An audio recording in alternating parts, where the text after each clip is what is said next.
లోకేష్ కనకరాజ్ దర్శకత్వంలో హీరోగా super star Rajinikanth, villain గా అక్కినేని నాగార్జున నటిస్తున్న చిత్రం పేరు కూలీ.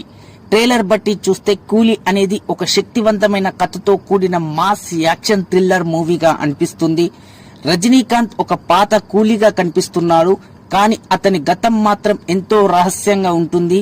ఎవరికి తెలియని ఒక గోల్డ్ స్మగ్లర్ గా, అందరికీ కనిపించేలా ఒక కూలీగా కనిపించే రజనీ మాస్ స్టైల్ కి కొత్త డార్క్ యాక్షన్ ని టచ్ చేసిన విధానం మూవీకి హైలైట్ గా నిలిచే అవకాశం ఉంది. ఫ్యాక్టరీలో కూలీలందరూ రజనీని గౌరవిస్తారు. హీరో జీవితం సాదా సీదాగా సాగుతున్న సందర్భంలో ఒక ప్రమాదకరమైన మాఫియా నాయకుడు అంటే విలన్ అక్కినేని నాగార్జున ఆ ఫ్యాక్టరీ ఉన్న నగరానికి వస్తాడు. అతని ఉద్దేశం ఒకటే, పెద్ద కుంభకోణాన్ని జరిపి అమాయకులైన కార్మికులను దోచుకోవడం.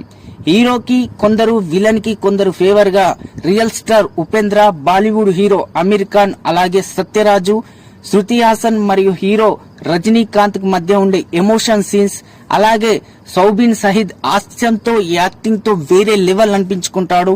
అలాగే రజనీకాంత్ తన పాత వ్యక్తిత్వాన్ని మళ్లీ బయటకు తీసి తన సొంత రీతిలో మాఫియా సామ్రాజ్యాన్ని కూల్చేందుకు కూలీలందరిలో ఒక పెద్ద కూలీగా కనిపించే ఎలివేషన్ సీన్స్, అలాగే పవర్ ప్యాక్డ్ డైలాగ్స్, అలాగే మాస్ ఎంట్రీలు, రివెంజ్ సీన్స్ మూవీకి హైలైట్స్ గా నిలుస్తాయి.